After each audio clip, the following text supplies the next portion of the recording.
안녕하세요. 카카오 맵 비전팀의 서대종입니다. 오늘 제가 발표할 주제는 3D 지도 기술 확장 현실을 향하다입니다. 본 발표에서는 카카오 맵의 로드뷰 및 3D 고정밀 지도를 바탕으로 사실적인 가시화 기술을 실험 적용한 결과를 소개하고 확장 현실 시대를 위한 지도 서비스는 어떤 모습을 가질지 간단한 기술 데모를 통해 살펴보고자 합니다. 본격적인 내용에 앞서 오늘 발표와 관련된 카카오맵의 모습을 잠시 짚고 넘어가기 위해 마련한 화면입니다. 우리가 일상생활에서 사용하는 카카오맵은 정말 다양하고 유용한 기능들을 갖추고 있는데요. 오늘 발표 내용과 가장 관련성이 높은 카카오맵의 기능은 노란색 글씨도 표지된 로드뷰 기능과 3D 스카이뷰 기능입니다. 로드뷰와 3D 스카이뷰 모두 사용자가 장소들의 사실적인 모습을 보면서 공간을 탐색할 수 있게 해준다는 공통점이 있습니다. 3D 지도 기술과 관련해서 지도의 진화 방향을 살펴보겠습니다. 과거의 지도 서비스는 주로 지도상의 내 위치를 찾고 주변 장소들을 둘러보거나 원하는 장소를 검색해서 이동하기 위한 도구로 많이 사용되었습니다. 현재 카카오맵은 초정밀, 실시간 정보, 지역 뉴스와 생활 정보를 포함해 다양한 로컬 콘텐츠를 제공하고 예약, 지역 전문가 연결 등 고도화된 생활 밀착형 플랫폼으로 발전하였습니다. 가까운 미래의 지도는 초고정밀, 공간지능과 확장현실에 대응하는 공간 컴퓨팅 인프라 역할을 하게 될 것으로 예상합니다. 공간 컴퓨팅 시대에는 3D 고정밀 지도가 필수적인데요. AR 글래스와 같은 개인용 컴퓨팅 기기의 변화나 로봇 및 자율주행, 현실 공간과의 상호작용을 바탕으로 한 서비스 생태계 모두 궁극적으로는 매우 높은 정밀도의 3D 지도를 필요로 합니다. 카카오맵 플랫폼도 컴퓨터 비전 및 머신러닝 기술을 통해 이러한 3D 고정밀 지도를 구축하고 고도화해 나가고 있습니다. 제가 속한 맵 비전팀에서는 스페이셜 커넥션 맵, 줄여서 SCM이라는 이름의 3D 고정밀 지도를 구축하고 계속해서 발전시켜 왔습니다. 현재 SCM 고정밀 지도는 카카오맵 플랫폼에 지형, 건물, 도로를 포함한 각종 정밀 데이터와 API들을 제공하고 있습니다.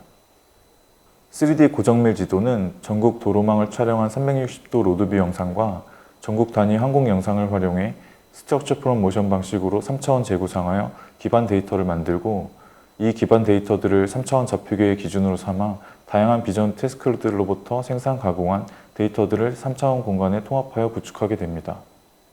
3D 공간의 재구성은 먼저 로드뷰 영상의 촬영 단위별로 학습된 각각의 SFM 단위 모델들을 정합하고 글로벌 지도 좌표계에서 정렬 및 최적화하는 과정을 통해 전국 단위의 3D 구조 및 카메라 포즈 데이터를 얻게 됩니다. 이 공간 재구성 결과들은 높은 정확도 대비 상대적으로 밀도는 낮은 포인트 클라우드들을 갖게 되는데요. 이러한 저밀도 포인트 클라우드와 공간 재구성으로 계상된 카메라 포즈들은 멀티뷰 스테레오 방법을 통해 더 높은 밀도를 갖는 포인트들로 얻어낼 수 있습니다. 이때 로드뷰 영상의 시멘틱 세그멘테이션 정보를 바탕으로 불필요한 포인트들을 걸러내는 작업이 동반됩니다. 화면의 영상은 각각 판교와 이태원의 3D 공간 재구성 단위 모델 1개씩을 예시로 시각화한 것입니다. 왼쪽 영상에서 노란색으로 표시된 카메라 포즈들은 로드뷰 차량이 지나간 궤적을 나타내고 있습니다. 또 MVS를 얻은 포인트 클라우드는 라이다 센서로 측정한 데이터만큼 정확하지는 않지만 최근의 엔드투엔드 방식의 깊이 추정 방법들보다는 다양한 지역에서 좀 더 안전적인 결과를 보여주고 있습니다. 이렇게 얻은 3D 공간 재구성 데이터는 다양한 비전 태스크 및 데이터들과 결합되어 카카오맵 플랫폼의 고정밀 3D 공간 정보를 제공하는 데 활용되고 있습니다. 가시화 관점에서는 고밀도 포인트 클라우드를 포함한 3D 공간 재구성 데이터가 직접적으로는 활용되지 않고 있었습니다. 그래서 이 데이터들을 3D 지도 가시화에도 활용할 수는 없을까 하는 생각을 하게 되었습니다. 3D 지도 가시화와 관련하여 카카오맵은 이미 10년 전부터 3D 스카이뷰 기능을 서비스하고 있습니다. 3D 스카이뷰는 도시의 실제 모습을 조망하면서 원하는 대로 자유롭게 둘러볼 수 있는 장점이 있지만 항공뷰 사용성을 중심으로 하여 지상에서의 모습까지 매우 정교한 디테일로 즐길 수는 없는 아쉬움이 있었습니다. 이는 지형과 건물, 도로 등의 3D 구조가 모두 원거리 항공 영상을 기반으로 생성되었기 때문이기도 합니다. 지상에서의 3D 지도 가시화에 대한 니즈를 채우기 위해 이를 구현하는 스페이셜 로드뷰라는 프로젝트를 진행하게 되었습니다. 스페이셜 로드뷰는 로드뷰의 실시간 3D 확장 개념입니다. 일반적인 로드뷰는 영상에서와 같이 이동이 불연속적인 반면 스페이셜 로드뷰는 로드뷰만큼의 영상 품질은 아니지만 로드뷰를 기반으로 연속적인 이동과 둘러보기가 가능한 형태입니다. 또한 고밀도의 3D 구조를 갖추고 있어 공간 내의 3D 콘텐츠를 증강하고 상호작용하는 형태로 서비스에 응용하기 유리한 장점이 있습니다. 스페이셜 로드뷰는 3D 스카이뷰의 로드뷰를 이어주는 역할도 활용될 수 있는데요. 항공뷰에서 탐색하다가 원하는 곳의 지상으로 내려가 3D 지도를 계속 즐길 수 있습니다. 스페이셜 로드뷰는 3D 가우시안 스플래팅, 줄여서 3DGS라는 방법을 통해서 구현할 수 있습니다. 3DGS는 공간 재구성 모델로부터 미리 계산된 카메라 포즈와 이미지, 포인트 클라우드를 입력 데이터로 하여 3D 장면을 포인트 클라우드가 아닌 3D 가우시안 형태의 스플랫들로 최적화하는 방법입니다. 우측 상단의 영상처럼 스플랫들의 위치와 크기, 각도 및 색상이 조절되면서 학습되게 되는데 훈련 데이터의 카메라 포즈에서 렌더링한 스플랫들의 이미지와 훈련 데이터의 이미지가 가까워지도록 최적화하게 됩니다. 이를 통해서 실제 촬영 이미지들과 유사한 품질을 내면서도 실시간 렌더링이 가능한 모델을 만들 수 있습니다. 화면의 왼쪽 이미지는 3DGS 학습이 끝난 모델의 스플랫들의 위치와 색상만 포인트 클라우드로 표현한 것이고 오른쪽 이미지는 해당 3DGS 모델을 렌더링한 결과입니다. 3D 가우시안 스플랫들은 위치뿐만 아니라 크기와 회전 반사 특성을 가지며 렌더링 시 알파 블렌딩을 통해 최종 이미지로 레스토어됩니다. 지금 보이는 영상은 카카오맵 로드뷰를 이용하여 장소를 둘러보는 장면입니다. 로드뷰는 완전한 연속 이동은 즐길 수 없지만 360도 둘러보기와 고품질의 이미지를 보장합니다. 이 영상은 스페이셜 로드뷰의 사용자 경험 예시입니다. 로드뷰와 달리 연속적인 이동과 회전을 지원하지만 렌더링 이미지 품질은 원본 로드뷰 대비 일정 수준 낮아지게 됩니다. 이 영상들은 다양한 장소의 로드뷰 촬영 데이터로부터 3DGS로 학습한 스페이셜 로드뷰 결과들입니다.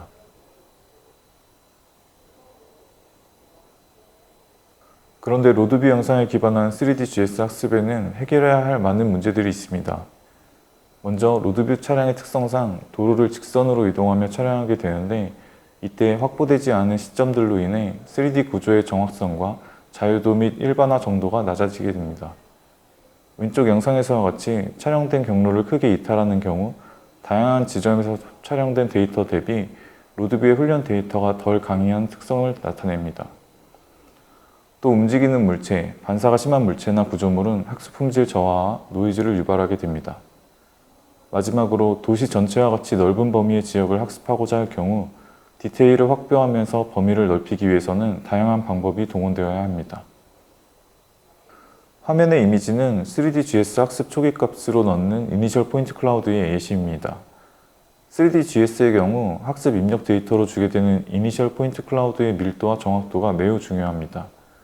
학습 과정에서 디테일이 필요한 부분의 스플랫들을 더 생성하고 위치를 조정하며 최적화하는 과정이 수반되지만 그럼에도 여전히 이니셜 포인트 클라우드가 전체 학습 속도의 품질, 결과물 구조에 매우 큰 영향을 주고 있습니다. 그러한 이유로 MVS를 통해 밀도를 높인 포인트 클라우드를 초기 값으로 활용하고 있습니다. 다음 두 사례를 보면 이니셜 포인트 클라우드가 미치는 영향을 알 수 있습니다. 두 결과 모두 280만 개의 거의 같은 수의 스플랫들로 학습된 결과인데요. 랜덤 포인트 클라우드를 사용한 왼쪽 그림의 경우 디테일이 필요한 부분이 충분한 스플랫들이 생성되지 않았을 뿐만 아니라 스플랫들의 분포가 실제 3D 구조를 반영하지 못하는 모습을 보입니다. MVS 이니셜 포인트 클라우드를 사용한 오른쪽의 경우 디테일 확보에 보다 나은 모습을 보이고 스플랫들의 분포도 3D 구조를 잘 유지하는 것을 볼 수 있습니다. 3DGS 학습은 특히 학습 과정에서 스플랫들을 생성하고 합치거나 분리, 삭제하는 밀도 컨트롤이 중요한데요.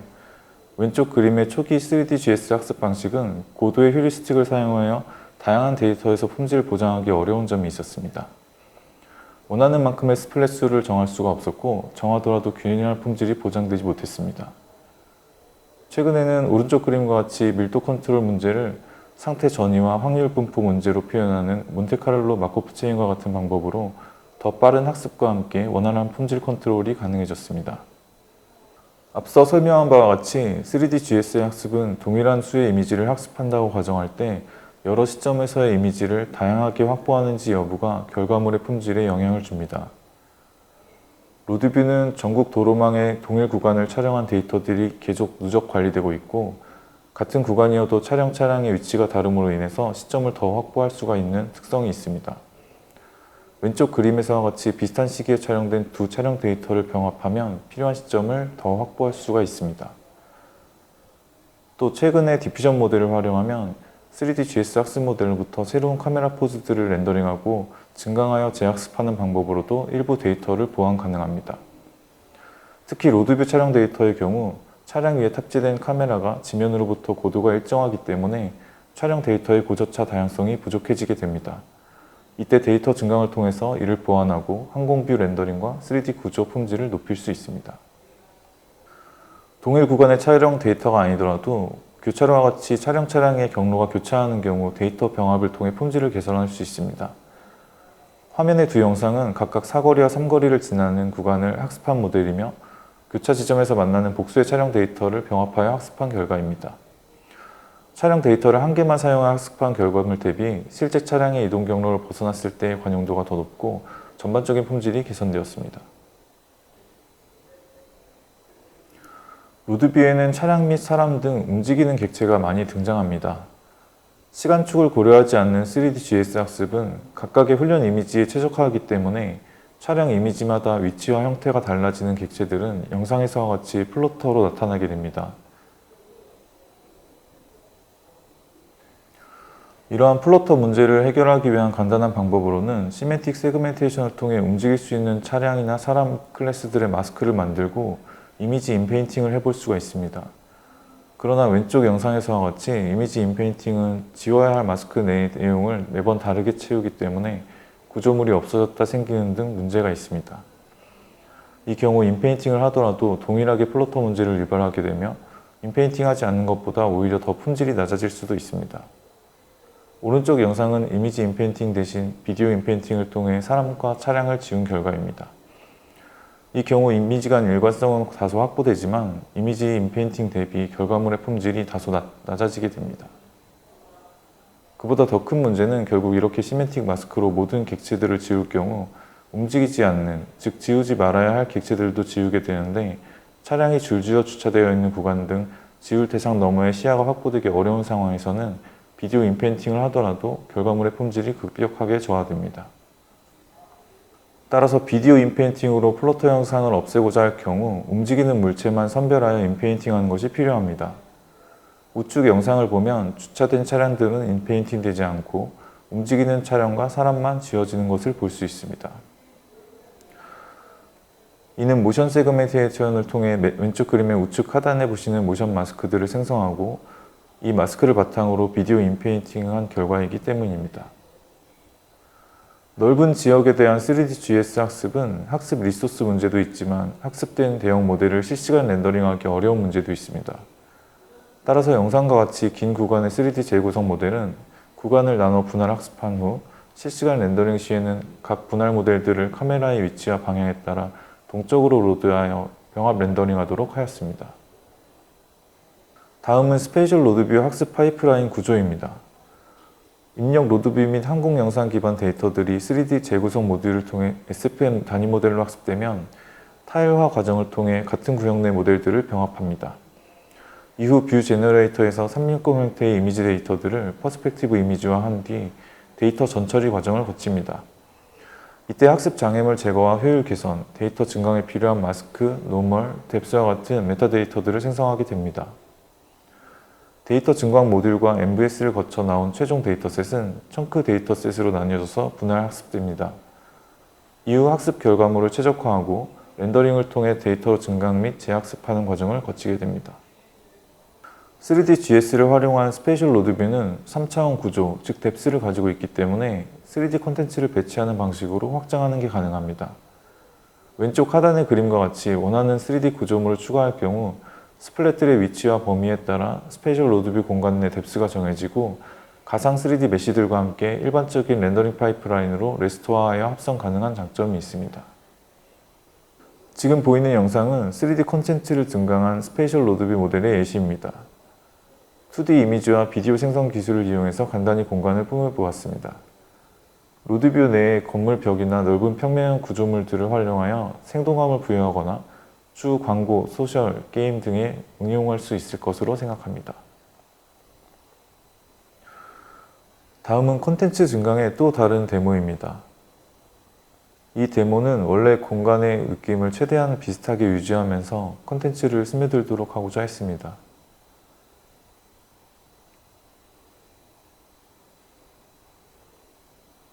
지금 중간에 보이는 장면은 증강된 3D 콘텐츠만 보이도록 3D 가우시안 스플랫들을 잠시 포인트 클라우드로 표시했던 것입니다. 지금까지는 PC 환경에서의 스페이셜 로드뷰를 통해 3D 로드뷰의 가시화와 콘텐츠 확장 가능성을 살펴보았습니다. 스마트폰 단말이나 특히 디스플레이가 내장된 AR 글래스와 같은 기기의 경우 실외에서 카메라를 통한 모바일 XR을 경험할 일이 앞으로 점차 많아질 것이라 생각하는데요. 이때 일반적인 모바일 치기는 GPS와 지자기 센서 등에 의존하기 때문에 정교한 XR 경험을 제공하기가 어렵습니다. 정밀하지 못한 센서 치기는 투영되는 콘텐츠와 현실 공간 사이에 각도가 틀어지거나 이격이 크게 생기는 문제를 유발하게 됩니다.